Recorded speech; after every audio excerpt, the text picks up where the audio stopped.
সন্ধ্যার বাচ্চা নষ্ট করতে গিয়ে ধরা পড়ে গেল শৈল পিসিমা। সম্পূর্ণ জানতে ভিডিওটিতে একটি লাইক করে প্রথম থেকেই দেখতে থাকো। গল্পে শুরুতেই দেখা যায় যে সন্ধ্যাকে নিয়ে সবাই মিলে চিন্তায় পড়ে যায়। আর তখনই সন্ধ্যাকে বলে, বৌমা তুমি মাথাটা ঠান্ডা করো, এরকম করলে তো অসুস্থ হয়ে পড়বে। সন্ধ্যা তখন বলে, না না, অসুস্থ হব না, আজকে জলসা আমাদেরই হবে। কিন্তু ঈশ্বর তখন বলে, জলসা তো আমাদেরই হবে, আমরা যখন বলেছি আমাদেরটাই আগে হবে। তখন সন্ধ্যা বলে, কিন্তু আমি তো আগে নিমন্ত্রণ করতে এসেছি, তাই জলসাটা আমাদেরই হবে। এই নিয়ে তর্ক বেঁধে যায়। আর তখনই সন্ধ্যা বলে, ঠিক আছে ঠিক আছে, দুপক্ষরই তাহলে জলসা হোক, আর যারা জিততে পারবে জলসায় তাদেরকেই কিন্তু মালা পরাবো। যারা জিতবে তারা পরবে ফুলের মালা, আর যারা হারবে তারা পরবে ঘুঁটের মালা। এই কথাটা শোনার পরেই পিসিমা, শৈল, ঈশ্বর সবাই তখন চমকে যায় আর বলে, কি বলতে চাইছোটা কি তুমি? হ্যাঁ, তোমরা ঘুঁটের মালা পরবে? এরপরই সন্ধ্যা বলে, সে তো আপনারাও পড়তে পারেন। তখন শৈল বলে, দাদা ভাড়া করে নর্তকীদের নিয়ে আসছে, আর তুমি বলছো যে তোমরা জিতবে? এটা কখনো হতে পারে? কখনো হবে না, এটা এটা কোনোদিনও সম্ভবই না। এরপরেই তখনই বারবার করে একটা কথাই বলতে থাকে শৈল, দাদা তুমি চিন্তা করো না, ঘুঁটের মালাটা ওরা পরার জন্য একদম রেডি হয়ে গেছে। এরপর বিজুরি মন্টুকে বলে, তাহলে মন্টু বাবু ঘুঁটের মালা পরার জন্য রেডি হন। আর তখনই মন্টু বলে, কখনো না, আমরা জিতবো, আমার দাদা জিতবে, আমার দাদা এত বছর ধরে ভোটে দাঁড়িয়ে এসেছে, জিতেছে, আর এখনও জিতবে, আর এই জলসাতেও জিতবে। তখনই ঈশ্বর বলে, হ্যাঁ রে আকাশ, তুই তোর বউকে বোঝা, এই সময় কি নাচ গান করাটা ঠিক? আর তুই কি চাইছিস, কোন পক্ষের জলসা হবে বলতো? নীল তখন বলে, এটা বাড়ি, এখানে কোনো জলসা হবে না, আমার এটাই মত। এর মধ্যেই সন্ধ্যা তখন বলে, জলসা তো হবেই ভণ্ডবাবু, জলসা তো হবেই হবে। দেখি জলসা কে কি করে আটকাতে পারে, আমরা সবাই মিলে নাচবো, আর দেখি কি করে আপনারা নর্তকীদের জেতাতে পারেন। এরপর ঈশ্বর তখন বলে, সত্যি সন্ধ্যা, তোমার দম দেখে আমার মাঝে মধ্যে খুব ভালো লাগে, যে একটা মেয়ের কি করে এতটা দম হতে পারে। ভালো ভালো, তা তোমরা চেষ্টা করে যাও, যদি জিততে পারো তাহলে তো খুব ভালোই হবে। এরপর সন্ধ্যারা সবাই মিলে বাইরে যায়। আর তখনই সন্ধ্যাকে বলতে থাকে বিজুরি, হ্যাঁ রে সন্ধ্যা, তুই যা বলছিস ভেবেচিন্তে বলছিস তো? তুই জানিস এইখানটায় কিন্তু অনেক টাফ আছে জেতা।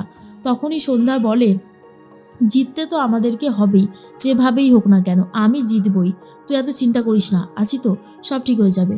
আচ্ছা জালা দিদি, তুমি শোনো, তুমি গিয়ে গ্রামের মহিলাদেরকে বলো যে কালকে একটা মিটিং আছে, কালকে যেন ওরা সবাই আসে। তখনই জ্বালাময়ী বলে, কালকের ব্যাপার তো হয়ে যাবে বৌঠান, কিন্তু আজকের ব্যাপারটা কে সামলাবে? সন্ধ্যা বলে, আমরা আছি তো, আমরা পারবো না নর্তকীদের হারাতে? অবশ্যই পারবো। কিন্তু বিজয়া তখন বলে, বৌমা আমার কিন্তু যথেষ্ট টেনশন হচ্ছে। এর মধ্যে আকাশ তখন বলে, আচ্ছা মা, তুমি কেন ওনাকে পারমিশন দিচ্ছ? তুমি ওনার শরীরের অবস্থা জানো না?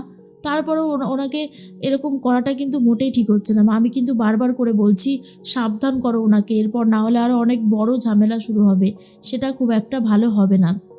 তখন সন্ধ্যা বলে, আপনি মাঠানকে কেন দোষ দিচ্ছেন? আপনি আমার সাথে কথা বলুন, আপনি মাঠানের দিকে আঙুল বাড়াবেন না, বুঝতে পেরেছেন?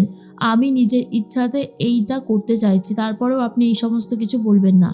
এরপর সবাই মিলে রেডি হতে থাকে। আর অন্যদিকে শৈল তখন বলে, এই সন্ধ্যা বলেছে বলেই না আমার যত টেনশন হচ্ছে, সব কিছু শেষ পর্যন্ত ঠিক হলে হয়। তখন পিসিমা বলে, হবে হবে, সব কিছুই ঠিকভাবে হয়ে যাবে, তুই এত চিন্তা করছিস কেন বলতো? আর তখন ঈশ্বর বলে, হওয়াতেই হবে। কত বড় সাহস, ও আমাকে বলছে নাকি ঘুঁটের মালা পরাবে। ঘুঁটের মালা কে কাকে পরায় সেটা তো সময় বলে দেবে। সন্ধ্যারা সবাই মিলে রেডি হয়ে নিয়েছে। আর বিজুরি তখন বলে, হ্যাঁ রে সন্ধ্যা, আমার কিন্তু হাত পা কাঁপছে, আমি পারবো কিনা সন্দেহ আছে। সন্ধ্যা তখন বলে, আরে পারবি দিদি পারবি, তুই এসব নিয়ে ভাবিস না তো, তুই শুধু ভাব, ফোকাস করতে হবে, বুঝেছিস? ফোকাস, তাই তো মাঠান, আমি ঠিক বলেছি তো? মাঠান তখন বলে, হ্যাঁ বৌমা, তুমি তো ঠিকই বলেছো, তুমি কখনো ভুল বলতে পারোই না। এরপরেই আকাশ যাচ্ছিল, তখনই শৈল বলে, হ্যাঁ রে আকাশ, তোর বউয়ের কথা তাহলে তোকে শুনতে হচ্ছে রে, তুই বুঝতে পারছিস তো সন্ধ্যার জীবনে কত বড় একটা প্রবলেম আসতে চলেছে? এরপরে যদি মিসক্যারেজ হয়ে যায় তখন কি করবি বলতো? এত দিন ধরে যেই স্বপ্নটা দেখেছিস, একটু একটু করে ছোট্ট একটা বাচ্চাই পৃথিবীতে আসছে, সে যদি এখন চলে যায় তাহলে তোর কতটা কষ্ট হবে। ঈশ্বর বলে, এমন একটা বউ পেয়েছিস যে তোর কথা শুনতেই চায় না। তোর ভাগ্যটাও আমার মতনই হয়েছে, বুঝলি তো? এই যে যেমন তোর মা আমার কথা কোনোদিনও শোনেনি, আর আজও শোনার প্রয়োজনটুকুও মনে করে না, কিন্তু যখন খারাপ হবে তখন কিন্তু এরাই কান্নাকাটি বেশি করে করবে।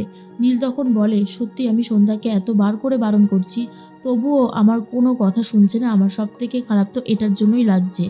এর মধ্যেই তখন সন্ধ্যা বলে, আমরা তো তাহলে রেডি, এরপরে কিন্তু আমাদের নাচের অনুষ্ঠান শুরু হয়ে যাবে। নীল তখন বলে, আমি এখনও আপনাকে বারণ করছি সন্ধ্যা, দয়া করে আপনি এসবের মধ্যে নিজেকে জড়াবেন না।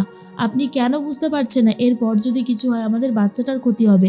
আচ্ছা মা, তুমি কেন বোঝাতে চাইছো না? ঈশ্বররা সবাই মিলে দেখতে থাকে আর বলে, যদি পারে কেউ এই জলসা বন্ধ করতে তাহলে সেটা নীলই পারবে।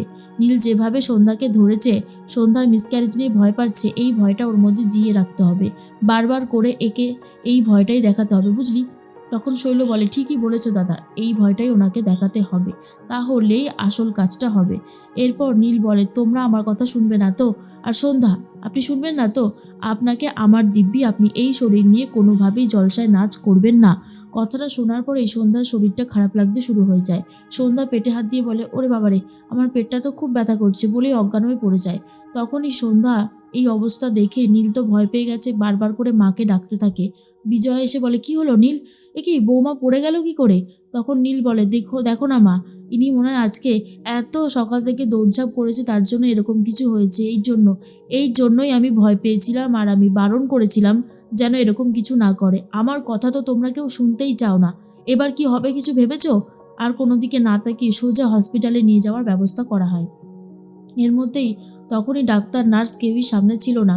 হসপিটালে নিয়ে যাওয়ার পর ডাক্তার ডাক্তার বলে চেঁচাতে শুরু করে নীল, আর বলে, দেখুন না দেখুন না ওনার কি হলো? তখন ডাক্তার ম্যাডাম বলে, উনি তো ঠিকই ছিল, এখন হঠাৎ কি হয়েছে? নীল বলে, পেটে ব্যথা হচ্ছিল হঠাৎ করে, আর আমার সাথে কথা বলতে বলতে অজ্ঞান হয়ে গেছে। তখন ডাক্তার বলে, দাঁড়ান দাঁড়ান, আগে আমাকে পরীক্ষা নিরীক্ষাগুলো করতে দিন, এই রকম ওপর ওপর থেকে দেখে তো কিছু বুঝতে পারবো না। এই বলেই সন্ধ্যাকে নিয়ে যাচ্ছে। আর তখন নীল বলে, মা মা আমার বাচ্চাটার কিছু হবে না তো? তখন বিজয়া বলে, কিছু হবে না নীল, একটু নিজেকে সামলা, দেখ সব ঠিক হয়ে যাবে। আর অন্যদিকে পিসিমা আর ঈশ্বর মন্টু রিন্টু কথা বলতে থাকে। ঈশ্বর তখন বলে, সন্ধ্যা জব্দ হয়েছে, কিন্তু পিসিমা আমি একটা কথা বুঝতে পারছি না, যে হঠাৎ করে সন্ধ্যার এরকম পেটে ব্যথা শুরু হলো কেন? তখনই পিসিমা বলে, হবে নাই বা কেন, হতে তো হবেই। শুক্তো ছাড়া তো খেতেই পারে না সন্ধ্যা, শুক্তোর রস যে বড়ই তিতো হয়। আর এই কথাটা শোনার পর তখন ঈশ্বরের একটু ডাউট হয়, আর ঈশ্বর বুঝতে পারে না যে কি বলতে চাইছে পিসিমা। অন্যদিকে ডাক্তার ম্যাডাম পরীক্ষা নিরীক্ষা তো করে ফেলেছে, বাইরে এসে বলতে থাকে, আচ্ছা আমাকে একটা কথা বলুন তো, আজকে সন্ধ্যা কি দিয়ে ভাত খেয়েছে? তখনই বলতে থাকে জ্বালাময়ী, রোজ যেমন খায় ভাত ডাল শুক্তো খেয়েছিল। আর তখনই ডাক্তার বলে, শুক্তো খেয়েছিল? আরে বাবা, আপনারা জানেন না সবটা, এবার কি হবে বলুন তো? ওনার বাচ্চাটা বাঁচবে কিনা আমি জানি না, অনেক বেশি কিন্তু রিস্ক হয়ে গেছে। কথাটা শোনার পর নীল ভয় পেয়ে যায়। আর তারপরে বিজয় কিছু আন্দাজ করতে পারে যে গন্ডগোল একটা হয়েছে বাড়ি থেকেই। আর অন্যদিকে পিসিমাকে ফোন করে শৈল বলে, পিসিমা এদিকে তো যেটা চেয়েছিলাম মোটামুটি সেটাই হচ্ছে, কিন্তু আমরা না মনে হচ্ছে ধরা পড়ে যাব। আমরা এই যে ওই কাজটা করেছি সেটা কিন্তু জানতে পেরে যাচ্ছে বৌদি, আর তুমি তো জানোই বৌদি জানতে পারলে কি ক্ষতিটাই না হবে।